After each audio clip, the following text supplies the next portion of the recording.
উপস্থিত থাকলে থাকতে পারেন, না থাকলেও কোনো সমস্যা নাই। বাংলাদেশের পুলিশ বাহিনী দরকারে নেই। আর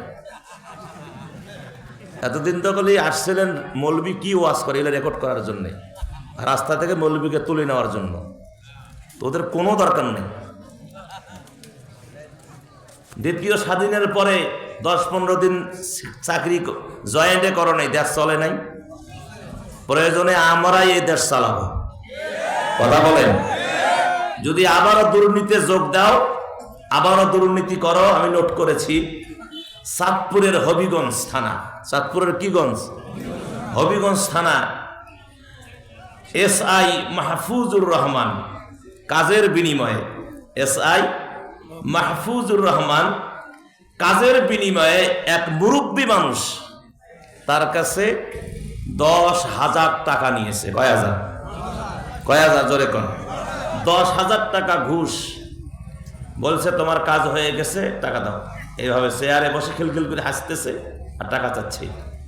মুরব্বী টাকা দিলেন। পার্শ্বে একজন ছিল যে স্যার টাকাটা গনে নেব, কেননা টাকা গনে নেওয়া সুন্নত। দেখছেন, এ হাদিস পিস জানে যে টাকা গনে নেওয়া সুন্নত, এ হাদিস পিস জানে। কথা কর। তাহলে সুদের টাকা সে নিচ্ছে আর বলতেছে টাকা গনে না। কেন বলছে তা জানেন? তার কারণ দেশ স্বাধীনের পরে যা নিবে এটা সুন্নত মনে করে নিবি, আগে নফল মনে করে নিয়েছিল। আমার ভাইয়েরা, এরকম বদমাশ সুদখোর পুলিশ এখনো বাংলাদেশে আছে। এদের বিচার এই বাংলার জমিনেই করতে হবে। ওই SI মাহফুজের অপসারণ চাই। ওর ভিতরে এখনো ওই সাবেক সরকার শেখ হাসিনার প্রাণ আত্মা লুকিয়ে আছে। কথা বলেন ঠিক কিনা? ওই ওবাইদুল কাদেরের প্রাণ আত্মা লুকিয়ে আছে। এদের বিচার এই বাংলার জমিনে করতে হবে। কথা বলেন ঠিক কিনা?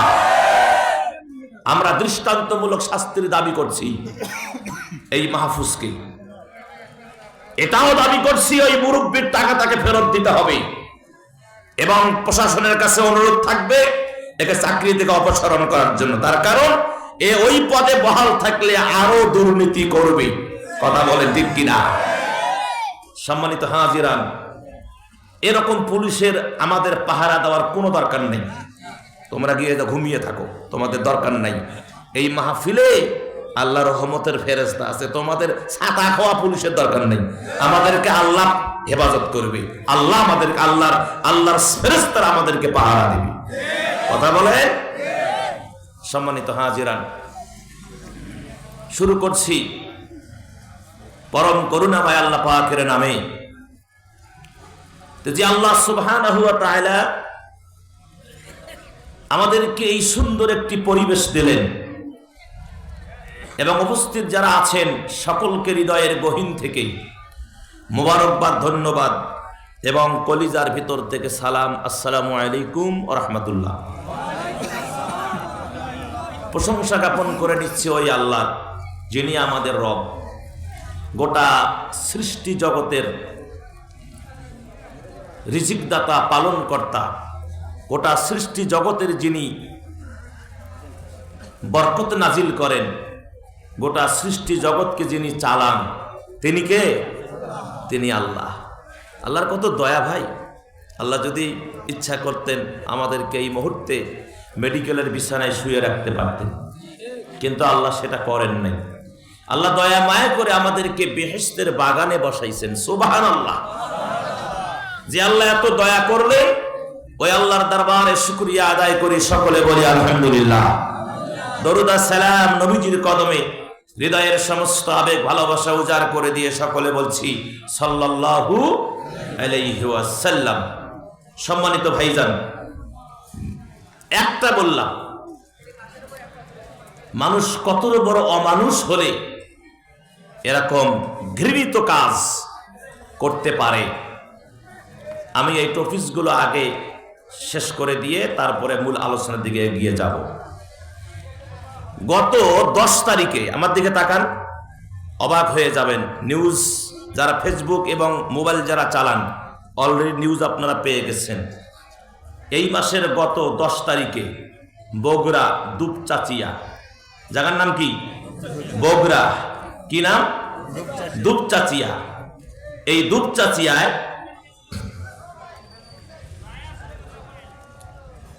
সাদ নামের একটি ছেলে, কি নাম? সাদ নামের একটি ছেলে, তার নিজের জন্মদায়িনী মা উম্মে সালমা, নিজের জন্মদায়িনী মা উম্মে সালমা মায়ের কাছে এসে টাকা চেয়েছে। ছেলেটা আলিম, দ্বিতীয় বর্ষে, মাদ্রাসার ছাত্র।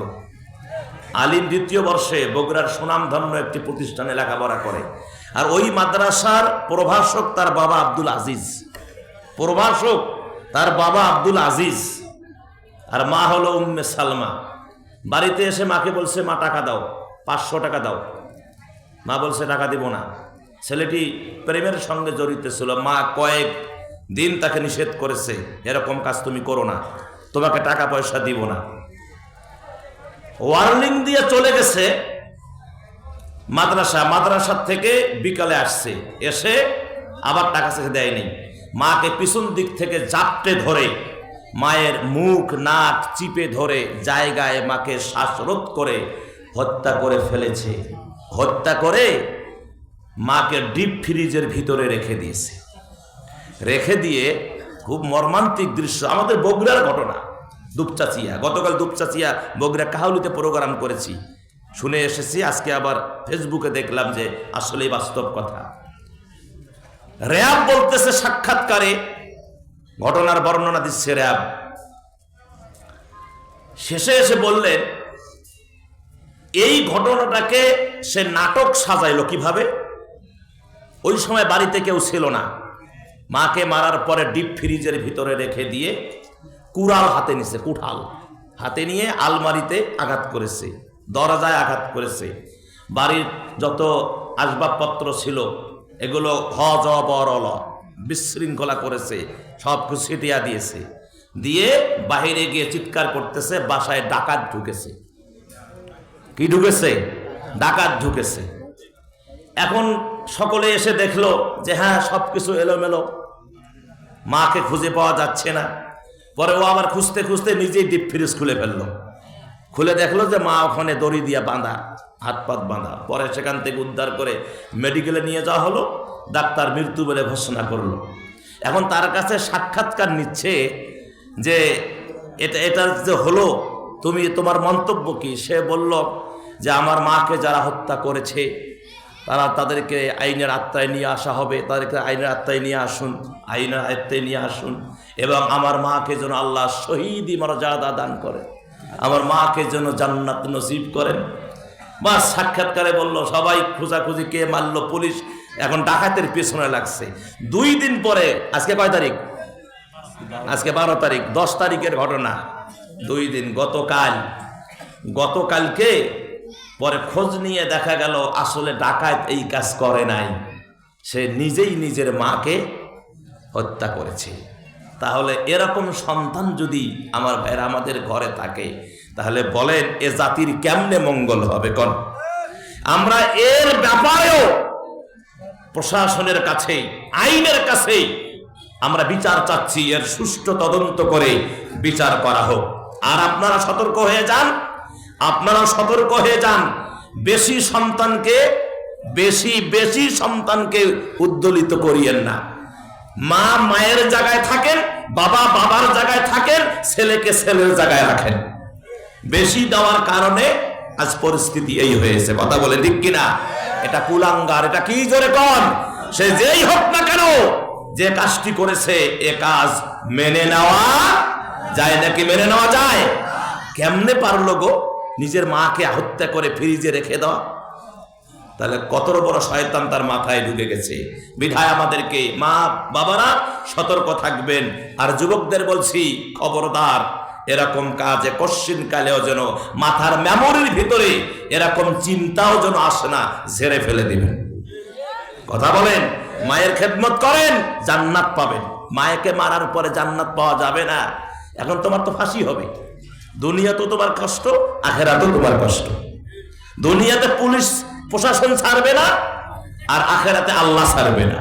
কেননা আমার ভাইয়েরা, স্পষ্ট আল্লাহ কোরআনে বলেছেন, ওয়াকাদা রব্বুকা আল্লা তা'বুদু ইল্লা ইয়্যাহু ওয়া বিল ওয়ালিদাইনি ইহসানা। আল্লাহর ইবাদত, আল্লাহর গোলামি, আল্লাহর দাসত্বের পরে যে স্থানটি, সেটি হলো মা এবং বাবা। মা বাবার পায়ের নিচে সন্তানের বেহেশত। আর মাকে হত্যা করেছে, ওর দুনিয়াও নাই, আখিরাতও নেই। কথা বলেন ঠিক কিনা? আমাদেরকে সর্বোচ্চ সতর্ক থাকতে হবে।